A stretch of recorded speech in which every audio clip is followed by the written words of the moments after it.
Hi, friends. Host Eric here, host Talking with Famous People. And I want to talk about proper public response to COVID 19 in a way that I haven't talked about it heretofore very much. It is perfectly understandable that people are very concerned about a pandemic that is going to end up infecting everybody in the world. Um, Currently in Arizona, 1 out of every 4 tests that's given in Arizona is positive. Now, granted, they're not testing random swaths of the population. They're still testing people who are seeking to be tested, but they're not just testing sick people.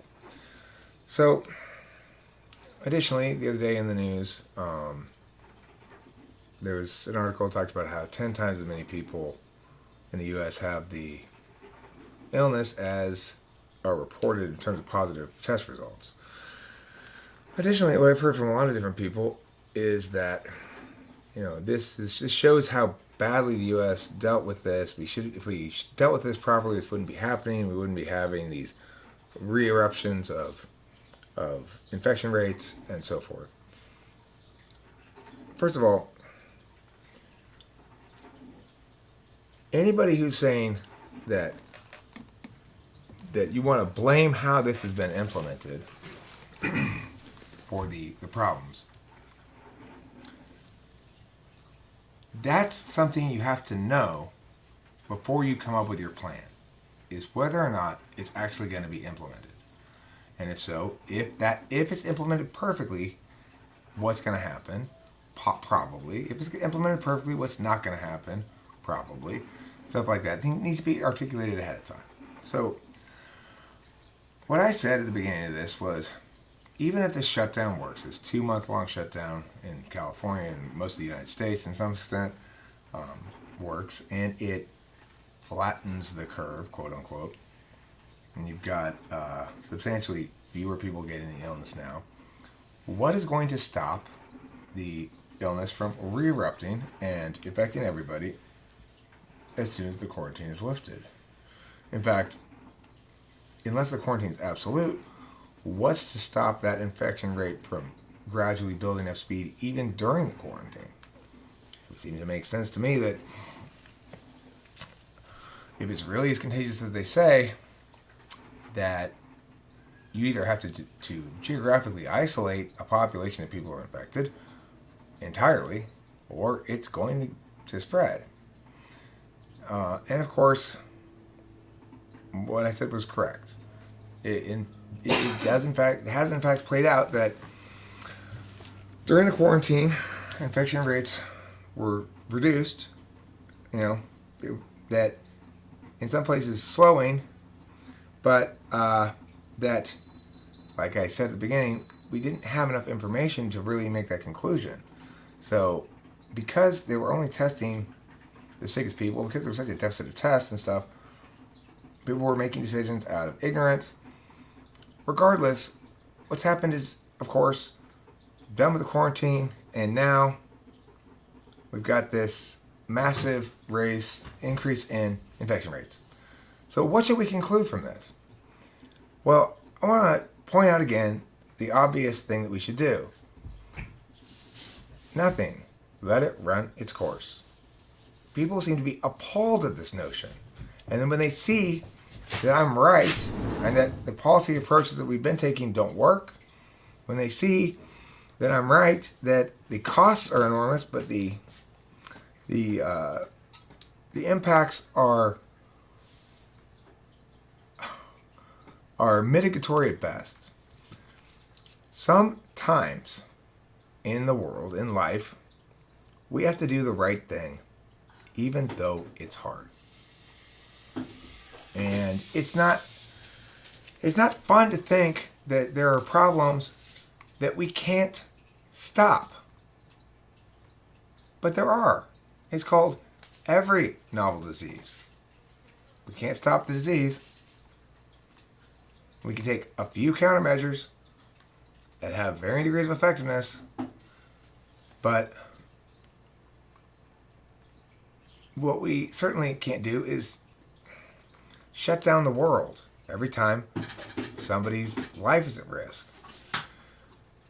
If we apply the same standard that we're using in this situation to anything else in life, then we'd all be locked in our houses forever.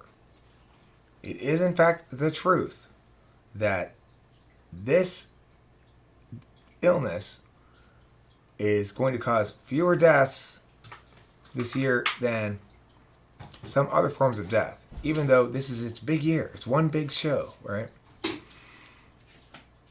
How many people does driving cars kill every year? We acknowledge that the utility of being able to drive places means that we willingly, knowingly accept the risk. When I leave the house every day, I knowingly, willingly accept the risk that somebody might run up to me and stab me. I'm not going to be able to hide behind my locked doors. When I go out in the world, I run the risk that I might go out to lunch someplace and eat something, get food poisoning, and die from it. I run the risk. I have less control in the external world of what happens to me than in my own home. I also understand that being in the world is somewhat of an imposition on other people. So if I'm in line, that means they have to wait for me to go first, right? That's one of the harms that they incur from my being in the world. It also means that they might catch a cold from me or something. Because after all, people go out into the world while having infectious diseases. Every once in a while, there's a disease that warrants and can be well served by a quarantine. Every once in a while. Those diseases have very specific kinds of traits. And we can make determinations about how much effort, how much sacrifice we ought to make in order to prevent a given anticipated harm or in order to achieve a given anticipated benefit. And we can apply that standard across the board. We don't have to look at it just in specific instances. So if the powers that be were to be advocating that we shut down all roads and driving until we figure out a way to prevent entirely the traffic accidents that continue to happen and take people's lives, hopefully we'd all think that was crazy. Because we have a basic standard that we apply in the world. The burden to behave differently than a norm falls on those who feel that the norm is putting them at risk. If I have a peanut allergy, I need to take responsibility to ask if this food has peanuts in it. I can't say, let's make it such that nobody can use peanuts because there are too many people out there with peanut allergies and they're going to die. No, that's putting the burden on the wrong place. The burden is on the one with a special problem or special needs, not on everybody else. If I have a special diet where I only eat Kobe beef and green peas, those are the only two things I eat. That's my special diet. I can't demand that every airline make that meal available in case I should happen to fly on them. It's not reasonable. If I'm part of a vulnerable population who's particularly subject to jostling, we don't shut down all roller coasters. We say pregnant women are not allowed to ride on this roller coaster. If I'm of a population that's not competent enough to make decisions about consuming alcohol, we don't make a law that says everybody can't drink alcohol anymore because some people have a problem with it. We say you can't drink alcohol until you're 21 years old. And then if you do have a problem with it, you're responsible for whatever problems you create, and that's not an excuse. Now, that's a sensible way to deal with something. If, in fact, you're a vulnerable population who's likely to be substantially harmed by COVID, you are in the dramatic minority. Most people are not harmed by it at all. So there's absolutely no reason for everybody to make massive sacrifices when the onus is on those who have the unique need, the special need. They need to accommodate themselves to the environment, not the environment accommodate itself to them. In the society, we've gotten used to embracing that idea a little bit, which is unfortunate. Things like compelling businesses to be wheelchair accessible. If I'm in a wheelchair, I can find businesses that are wheelchair accessible. I can I can find ways upstairs, even though I'm in a wheelchair. But there's no reasonable reason I can impose upon everybody else to adjust to the fact that I can't walk when it deviates from the norm. So we do that stuff, though.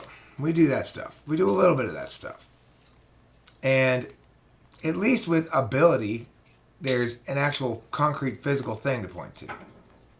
But we have to measure things against something else.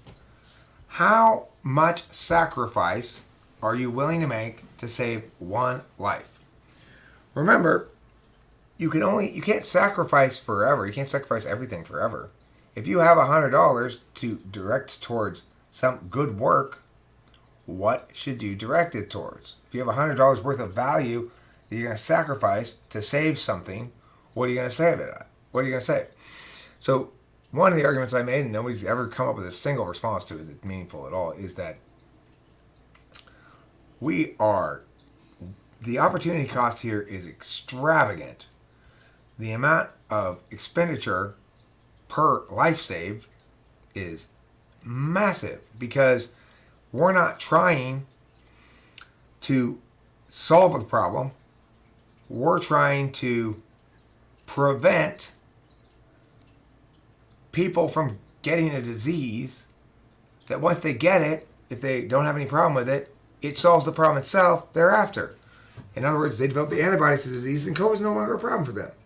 Since most people who get COVID, it's not going to kill them or significantly harm them, and that's the way to solve the problem permanently, is to not be vulnerable to it, either give it or receive it, then the only thing we're doing is preventing the problem from solving itself. There's something called inherency. And advocacy needs to establish inherency, that left on its own, the problem will not solve itself. Left on its own, the problem will solve itself. Whereas the solutions are trying to prevent, it's like trying to prevent sea level rise by continuing to dig away the shoreline and move it inland so the sea level stay the same height. It's insane, right? It doesn't make any sense. It's not a good way to do things. It's just as insane as, oh, well, we have global warming, so let's have carbon emission caps and stop people from producing carbon. No, it's a terrible, terrible idea. When in the olden days we used to have a massive sewage problem, the solution wasn't to convince people to pee and poo less. That's what we're doing with COVID. It's the equivalent of trying to get people to pee and poo less because we have a potential sewage problem. It's not a sustainable approach to solving anything. Telling everybody to hunker down and stay put and take massive countermeasures so they can't interact in the world normally, they can't go about their business normally, they can't live a normal life indefinitely until this highly contagious virus disappears from the face of the earth. It's not a solution. It's an emergency state that's being presented as a solution. If for example, there's a shooter in the building, emergency shutdown. Everybody locks their doors and hunkers down under their desks at their school or something. The COVID response is like we're trying to make that a permanent state of affairs. Say, well, look, even when we're not in official lockdown, even when there's no shooter in the school, should always be in half lockdown mode and be halfway sitting in your chair and underneath the desk. That's the only way to be safe. You can't have it like that. We're trying to apply a stopgap emergency. For right now, everybody hold tight for a second until we figure this out. We're trying to make that a long-term solution. And it won't work. Obviously, it isn't working. My predictions have been proved correct again and again about this. Specifically about the fatality rate, been proved correct. I said it was 10 times lower than they're saying it is, and I was right. I'll be there in a second, Rachel. I was proved correct. Additionally, about what would happen if we tried to take this bad quarantine approach or this bad lockdown approach, is that as soon as it was lifted, the rates would skyrocket again. What were people saying were true about the virus? People ignored me or haven't disputed it at all, and that was proved correct. Third, I pointed out that if they don't have as soon as they get a reliable antibody test, then the economy of COVID will be such that it will be desirable to have COVID so that you can have the antibodies. At least between this period of time when the test is good, it's reliably identifying COVID according to the antibodies, and before a vaccine is developed, everybody is going to want to get COVID so that they don't have to put up with all these impossibly annoying restrictions that go along with possibly being a COVID haver or putter-outer. If, in fact, I've already had COVID and I can prove it with an antibody test, then I should not have to do any of that nonsense. And if you force people to do it anyway, then you lose any and all claims to justification. When the pro-quarantine people started making excuses as to why it was okay for Black Lives Matter to have large gatherings and how that actually helped lower the COVID convention rate or the COVID contagion rate, then at that point they lost all credibility. These are epidemiologists saying this shit. If in fact it is safe for those people to engage in group activities without masks on, then so too is it for all the rest of us. If it is in fact okay for me to go into the supermarket with a mask on, with everybody else in there with a mask on, but it's not okay for me to go inside that store at all for some reason, and it's concurrently okay for me to eat inside of a restaurant with no mask on, but at the same time I can't go inside a supermarket with no mask on. This is the kind of insanity that ends up happening. The NFL, a policy, no jersey exchange after the game for COVID reasons. They're hugging and tackling each other during the game. Sweat and spit everywhere, but it's health and safety theater. The problem with health and safety theater in this instance is it's costing us all our future, our prosperity, our legacy to humanity, and most of all, our common sense. There's one correct course of action for COVID-19. Let it run its course and put the onus of prevention on those who are desperate to prevent themselves from contracting it. If you are worried about being a vulnerable population, you take the extra precautions, the extra measures to prevent yourself from getting it. That is a sensible approach. And the rest of us should do nothing differently at all. Get COVID like we do every other kind of random virus that comes around. Get over it. And if we didn't make a tsunami out of a raindrop, we wouldn't even have noticed it. So please, for those of you who are still on this notion that we should be doing something about COVID, you've broken enough of everything now, okay? You've ruined enough. Stop. Just either remove yourself from the conversation or agree with me or whatever, but stop doubling down on your wrongness. The amount of damage you people have caused is astonishing. It's like you basically imposed World War II on the world. Here, let's just destroy a bunch of economies, kill people left and right. I mean, because, look, the COVID approach has not been successful in preventing deaths or people contracting the disease. It's slowed the progression. But the total number of lives it's actually saved, let's say it's saved 1 million. The amount of lives that it's ruined is that 1 billion? I don't know. The amount of suicides are up. If you want to say that you think it's a good idea to have these centralized control mechanism approaches to this virus, then count up the harms. If you're the one making the advocacy that we should do the shutdown, don't refer to the benefits. I can see the benefits. You're going to save however many lives, whatever. Now you count the harms. Count them all. Pile them up and measure them. What, you didn't do that? Then how in the world can you be advocating this action? Do not ever advocate any sort of centralized government action without measuring both the benefits and the harms. All of the harms. Don't ignore things. I mean, this is how evil happens in the world.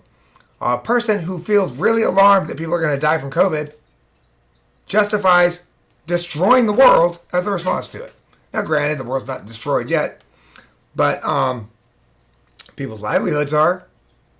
People's business has gone out of business. People lose their jobs. People commit suicide.